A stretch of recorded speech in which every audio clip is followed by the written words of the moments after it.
Hello, my name is Janelle Bartlett.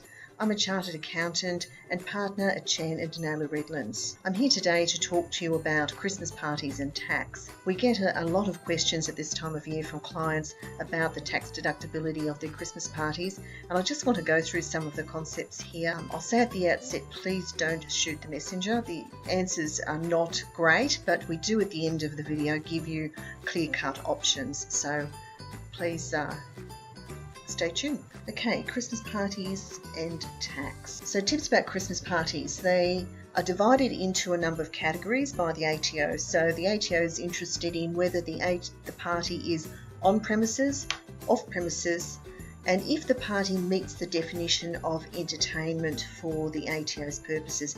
If it does, it will be subject to fringe benefits tax, and that's a bad thing because fringe benefits tax is very expensive.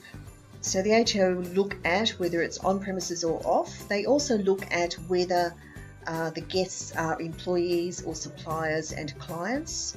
They look at the cost per head of the function, and they do look at whether alcohol is served. We're going to give you some simplified lists. The first one will be those parties which are deductible and have no fringe benefits tax. So they're the good parties. The second one are deductible parties with FBT. Now they're nasty because FBT is very expensive. And the third one are non-deductible parties, and we'll go through some options with that.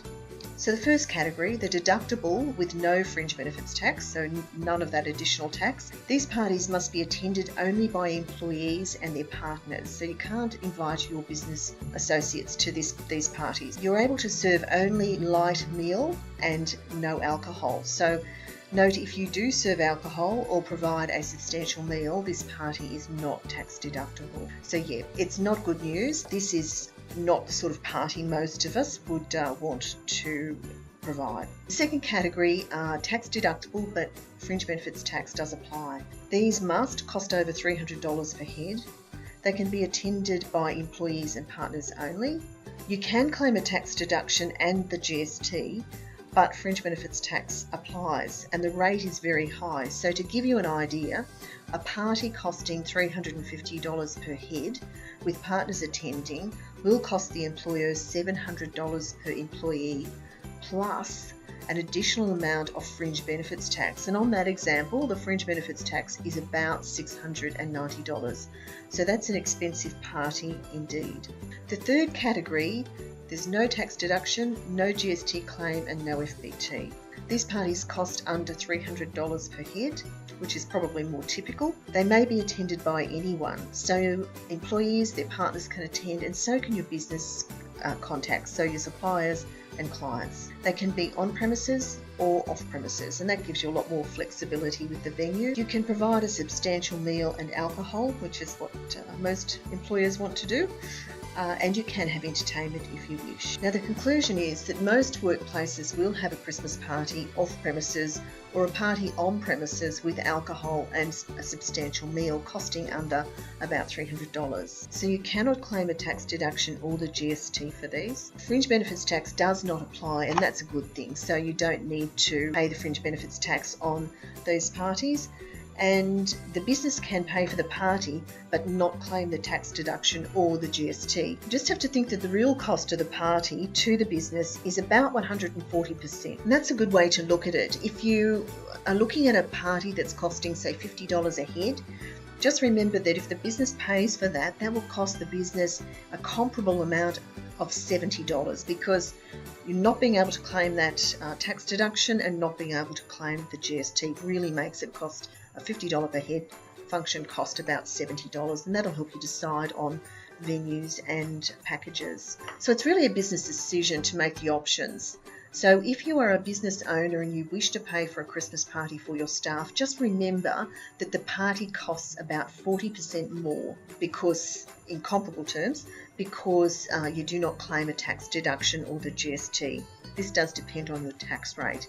Keep this in mind when you're choosing the venues and the drinks arrangements. Many employers run a social club, and this is another option, option 2, and collect a small amount every week from the pay of each employee.